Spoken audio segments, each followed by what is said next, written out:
BPSC को और prepared रहना चाहिए था क्योंकि वो एक कॉन्स्टिट्यूशनल बॉडी है, इतना ही रिसोर्सेस हैं और सारे बच्चों का भविष्य उनके हाथ में है। तो यदि वो ट्रांसपेरेंसी फेयर सिस्टम दिखाएंगे तो बच्चों को और कॉन्फिडेंस है। बहुत सारी कॉम्प्लेक्सिटीज़ आई। एक तो कट ऑफ बहुत हाई चला गया जिसे बच्चों ने कभी सोचा नहीं था। अब ये एक हिंट भी दिया जा रहा है कि हम यूपीएससी की ओर मूव कर रहे हैं। जो ऑप्शनल देखेंगे 1 और 5 क्वेश्चन को कंपल्सरी कर दिया गया। अब वो कंपल्सरी यूपीएससी में होती। पूरे बिहार में जहां आप देखें करीब 11 करोड़ से ऊपर पॉपुलेशन है और बिहार को नॉलेज की धरती माना गया है, वहाँ पे मतलब हमारे पास कुछ शिक्षक नहीं हैं जो 150 सही सही से क्वेश्चन सेट मतलब सही सही से क्वेश्चंस को पुट कर सके और उसका आंसर्स दे सके। वो भी कभी मेंस पढ़ाती ही नहीं है क्योंकि जो शिक्षक खुद हैं उन्होंने ही कभी पीटी पास नहीं किया। तो जब खुद ही पास नहीं किया है तो उनको पता ही नहीं है कि मेंस नाम की कौन सी चिड़िया है। या तो इस एग्ज़ाम को नहीं समझते पहली बात, या तो उस एग्ज़ाम को मजाक ही समझते हैं। वो समझते हैं कि दे भी देंगे तो क्या होगा।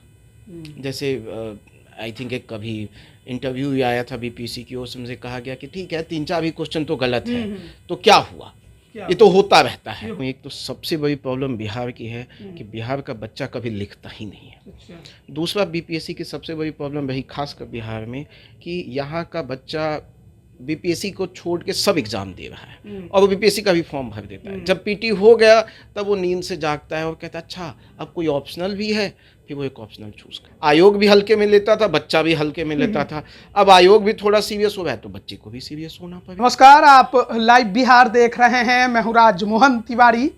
बीपीएससी 67वीं परीक्षा, ये परीक्षा बहुत कुछ देख चुकी है लेकिन अब बारी मेंस की है। 29 दिसंबर से मेंस की परीक्षा शुरू होगी और काफ़ी कुछ मेंस की इस बार के परीक्षा में बदलाव भी हुए हैं जिसको लेकर अभ्यर्थियों द्वारा कई सवाल भी पूछे जा रहे हैं। अब देखना है कि आगे इस प्रकार जो परीक्षा होगी वो कितनी सफल रहती है। लेकिन इसी पर बात करेंगे। धनंजय आईएएस एकेडमी के डायरेक्टर हमारे साथ हैं और खुद बीपीएससी क्रैकर हैं। धनंजय सर, बहुत कुछ पूछा जा रहा है मेंस को लेकर। सबसे पहले जो पूरी प्रक्रिया रही बीपीएससी के 67वीं की, आप उसको कैसे देखते हैं? देखिए बहुत सारी कॉम्प्लेक्सिटीज़ आई। एक तो कट ऑफ बहुत हाई चला गया जिसे बच्चों ने कभी सोचा नहीं था। तो ये भी एक प्रॉब्लम रही। बहुत सारे बच्चे जो बहुत अच्छे बच्चे थे 104 से लेकर 7-8 तक वह भी कर रहे थे तो उनको बहुत निराशा लगी और उन्होंने कभी सोचा नहीं था कि 113 चला जाएगा। दूसरा जो आंसर्स में चेंज लाया गया, पहले कुछ दिया गया फिर कुछ आंसर्स में आए, वो भी गलत आंसर्स दिए गए जिससे भी बच्चों को बहुत निराशा लगी और उनका कहना है कि ऐसे ही रैंडम होते रहेगा तो फिर हम प्रिपरेशन क्यों करेंगे। और तीसरा भी हमने देखा कि एग्ज़ाम में मेंस होने वाला था उसके कुछ दिन पहले मेंस के एग्ज़ाम में ऑप्शनल में खासकर पैटर्न में चेंज कर दिया गया। अब ये एक हिंट भी दिया जा रहा है कि हम यूपीएससी की ओर मूव कर रहे हैं। जो ऑप्शनल देखेंगे 1 और 5 क्वेश्चन को कंपल्सरी कर दिया गया। अब वो कंपल्सरी यूपीएससी में होता है कि एक क्वेश्चन के अंदर 5 क्वेश्चंस हैं और वो कंपल्सरी आपको देना ही देना है। सेकंड क्वेश्चन में भी 2 ऑप्शन दे दिया गया, उसी में एक चूज करना है। पहले क्या थे कि पूरा एक सेट दे दिया गया, उसमें से आप जो नंबर ऑफ क्वेश्चन से बना लेना था। तो ये जो तुरंत जो इतनी चेंज हो रही है इससे बच्चे बहुत घबरा गए। जिस प्रकार से बीपीएससी की परीक्षा कंडक्ट कराई गई, 67वीं पीटी में परसेंटाइल का मुद्दा घुसा दिया गया था, फिर सीएम के हस्तक्षेप के बाद उसे वापस लिया गया। रिजल्ट में गड़बड़ी की बात अभ्यर्थियों ने कही कि सही तरीके से पारदर्शी तौर पर रिजल्ट जारी नहीं किया गया, रिवाइज्ड रिजल्ट जारी करना चाहिए था। उससे आप कितने सहमत? देखिए ये तो एक बीपीएससी ने यहाँ पे बहुत सारी ऐसी जो मैंने भी बताया कॉम्प्लेक्सिटीज़ आई जिससे बच्चों में निराशा तो है ही। मुझे लगता है कि बच्चे बीपीएससी को और प्रिपेयर्ड रहना चाहिए था क्योंकि वो एक कॉन्स्टिट्यूशनल बॉडी है, इतना ही रिसोर्सेस हैं और सारे बच्चों का भविष्य उनके हाथ में है। तो यदि वो ट्रांसपेरेंसी फेयर सिस्टम दिखाएंगे तो बच्चों को और कॉन्फिडेंस आएगा। यदि वहाँ इतना भी चूक होगा तो बच्चे डबल डीमोटिवेटेड हो जाएंगे। उन्हें लगेगा कि ये एक फेयर एग्ज़ाम नहीं है और इतनी जल्दी चेंजेस भी लाना मुझे लगता है कि सही नहीं है। एक टाइम पीरियड रखा जाए, वो चेंजेस बता दिया जाए और उस टाइम पीरियड के बाद वो चीज़ें। गलत सवाल और गलत उत्तर को लेकर बहुत बवाल हुआ। अभी भी अभ्यर्थियों के द्वारा प्रोटेस्ट जो है वो किए जा रहे थे। लेकिन अब तक आयोग ने इस पर चुप्पी साध ली, यहाँ तक कि अध्यक्ष महोदय जो हमेशा मीडिया में आकर कुछ ना कुछ कहते रहते थे, इस मुद्दे पर एकदम गायब हो गए। कुछ दिन तो छुट्टी पे चले गए थे। मैं तो खुद हैरान हूँ कि पूरे बिहार में, जहाँ आप देखें करीब 11 करोड़ से ऊपर पॉपुलेशन है और बिहार को नॉलेज की धरती माना गया है, वहाँ पे मतलब हमारे पास कुछ शिक्षक नहीं हैं जो 150 सही से क्वेश्चन सेट, मतलब सही से क्वेश्चंस को पुट कर सके और उसका आंसर्स दे सके। ये दिखाता है कि जो आयोग कमेटी में लोग हैं वो सीरियस नहीं है। या तो इस एग्ज़ाम को नहीं समझते पहली बात, या तो उस एग्ज़ाम को मजाक ही समझते हैं। वो समझते हैं कि दे भी देंगे तो क्या होगा। जैसे आई थिंक एक कभी इंटरव्यू आया था बीपीएससी की, उसमें से कहा गया कि ठीक है 3-4 भी क्वेश्चन तो गलत है, तो क्या हुआ, ये तो होता रहता है। तो ये दिखाता है कि आप इस एग्ज़ाम के प्रति सीरियस नहीं हैं। आप कह रहे हैं ठीक है आना है तो आओ, नहीं तो मत आओ, हम बुला थोड़े रहे हैं। तो ये मैं देखता हूँ कि बहुत गलत मैसेज बच्चों के बीच में जा रहा है। बच्चे कह रहे हैं कि सर आप 3-4 की बात कर रहे हो, 3-4 क्वेश्चन में, जैसे उन्होंने कहा कि 3-4 क्वेश्चन तो ही है। और सर ने ही एक इंटरव्यू में कहा था कि हम मान ले 5,000 और बच्चे भी ले लें तो कट ऑफ ज़्यादा से ज़्यादा 1 या 2 नंबर, तो 4 नंबर में तो 15 से 20,000 बच्चे हो गए, इधर से उधर हो गया। तो इससे बच्चे बहुत डीमोटिवेटेड हैं। इस तरह के स्टेटमेंट्स भी नहीं आने चाहिए। और दूसरा है कि एक कॉम्पिटेंट टीम बनाना चाहिए जो 150 बहुत अच्छे से क्वेश्चन को सेट करे, बार बार रिवाइज हो और देखा जाए कि वो क्वेश्चन गलत है सही है, एंड देन बच्चों के लिए दिया जाए। अभ्यर्थी ये कह रहे हैं कि जो बीपीएससी की एक्सपर्ट टीम है, आखिर ये कौन सी एक्सपर्ट टीम है जिन्हें सवाल न बनाने आता है ना इसका जवाब देने आता है। इनको ब्लैक लिस्टेड कर देना चाहिए और इनके जगह पर दूसरी ऐसी टीम बनानी चाहिए और बीपीएससी नहीं बनाए, सरकार बना दे। देखिए बीपीएससी को ये काम दिया गया है तो आई थिंक वही उन्हें बनाने का मौका दिया जाए, क्योंकि अब फिर यदि उन्हें बनाने का मौका नहीं मिलेगा तो कहेंगे कि हमारे हाथ में तो है ही नहीं। तो मैं कहूँगा बीपीएससी को ही बनाना चाहिए, लेकिन इतनी कॉम्पिटेंट टीम बनानी चाहिए कि 150 क्वेश्चंस वो सही से बना सके। मुझे तो लगता है कि जो इससे पहले कमेटी थी और उन्होंने जिस तरह का गलत काम किया है उसके लिए मैं मानता हूं कि माँ सरस्वती तो उनको कभी माफ़ नहीं करेंगी, जिस तरह से उन्होंने बच्चों के जीवन से खिलवाड़ किया। 8-9 सवालों पर जो डाउट उठाए गए आपने भी देखा होगा, कितने सही थे एकदम। उसमें से भी जो 8-9 एक्चुअली के पहले इन्होंने कुछ पुट किया उसमें भी गलत आंसर्स दिया, फिर जब दूसरी बार रिवाइज किया तो जो सही भी थे उसको भी गलत कर दिया। उसमें भी 5-6 क्वेश्चंस में भी उन्होंने गलत आंसर्स दिए और वो ऐसे क्वेश्चंस थे जो बहुत बट ऑब्वियस थे कि सर यही आंसर होगा। ये हर साल होता है। ये हर साल इसलिए होता है क्योंकि वही आई थिंक कमेटी है जो बार बार क्वेश्चन सेट करती है और बार बार कहती है कि ठीक है बच्चा है दे के जाएगा, हमें क्या फ़र्क पड़ता है, हमें तो सैलरी मिल रही है। इतने बड़े संस्थान के अधिकारी अगर इस तरह का बयान दे तो इसका मतलब है कि वो संस्थान अब खत्म हो गया है और उसका कोई मतलब नहीं रह गया। नहीं, मैं ये नहीं कहूँगा कि ख़त्म हो गया है, क्योंकि विश्वास खत्म हो गया तो बचा क्या जी। बट हाँ, ये जिस तरह से मैसेजिंग बच्चों में जा रही है, जिस तरह बच्चे परेशान हैं वो गलत हो रहा है। अभी भी समय है जब बीपीएससी को अपनी साख बचानी चाहिए। उसमें मुझे लगता है कोशिश भी जारी है, बट उस कोशिश को राइट वे में करना होगा और मतलब एक कॉम्पिटेंट टीम को प्लेस पे लाना होगा। मेंस की परीक्षा में ज़्यादा समय नहीं दिया गया, उसमें भी पैटर्न में बदलाव किया गया। अभ्यर्थी इससे बहुत परेशान है। आपसे मुलाकात वो कर रहे होंगे, किस तरह से अपनी प्रॉब्लम्स बता रहे हैं? मैं तो बताऊं, एक तो सबसे बड़ी प्रॉब्लम बिहार की है कि बिहार का बच्चा कभी लिखता ही नहीं है। अच्छा।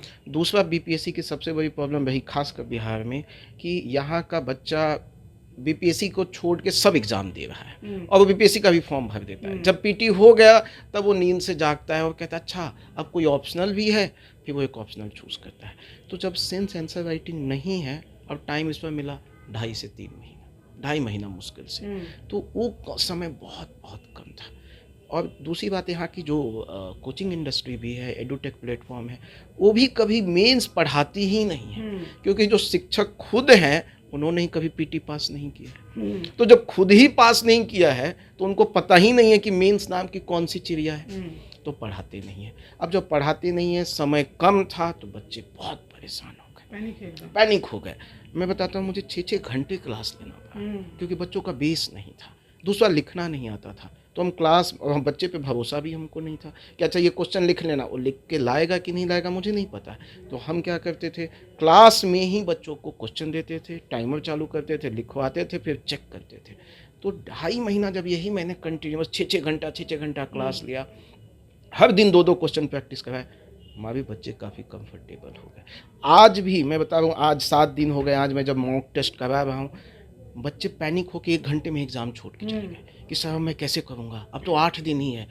अब इसमें कुछ ज़्यादा नहीं किया जा सकता है, जितना आपने पढ़ा है उसको कंसोलिडेट कीजिए और क्वेश्चन के डिमांड को समझिए। अब वो कैसे समझिएगा, मैं कहूँगा मैं बैठता हूँ ऑफिस में, आइए मिलिए, मैं आपके साथ बैठूंगा और उस प्रॉब्लम को रिजॉल्व करने की जो कोशिश। पटना में नहीं है, दूर दराज गाँव में बैठ के तैयारी कर रहे हैं, उनको आखिरी पल में क्या आप राय दीजिए? मैं उनको कहूँगा आप समय कम है, कंसोलिडेट कीजिए और सबसे बड़ी बात है कि क्वेश्चंस के डिमांड को समझिए। ये क्वेश्चंस के डिमांड को समझते ही कैसे हैं, उन्हीं बच्चों के लिए मैंने कुछ वीडियोस भी पुट किया है यूट्यूब पे। आप धनंजय इस अकेडमी पे जा सकते हैं, सब्सक्राइब कीजिए, वहाँ पे आप देखिएगा 7-8 वीडियोस पुट किया 10-10 मिनट की। आप देखेंगे आपका जीवन बहुत आसान हो जाएगा, क्योंकि आप क्वेश्चन समझने लगेंगे और जब क्वेश्चन समझने लगेंगे तो आपको आंसर करना बहुत बहुत आसान हो जाएगा। राइटिंग के लिए क्या करें? राइटिंग के लिए अब देखिए, राइटिंग के लिए तो समय बचा नहीं है, तो अभी क्या कर सकते हैं कि आप स्ट्रक्चर पे ही काम कर सकते हैं कि कोई एक क्वेश्चन देखा या कोई टॉपिक आप पढ़ रहे हैं तो इस पर कोई क्वेश्चन आता है तो मेरे क्या क्या डायमेंशन आंसर में होने चाहिए, इसका आप माइंड मैप बना सकते हैं। लिखने का समय अब बहुत नहीं पैटर्न है। में बदलाव से दिक्कत होगा अभ्यर्थियों को? हाँ, दिक्कत तो होगा, लेकिन ये भी एक अच्छा मैसेज है कि बच्चों को जो पहले हल्के में, देखिए पहले आयोग भी हल्के में लेता था, बच्चा भी हल्के में लेता था, अब आयोग भी थोड़ा सीरियस हो गया है तो बच्चे को भी सीरियस होना पड़ेगा।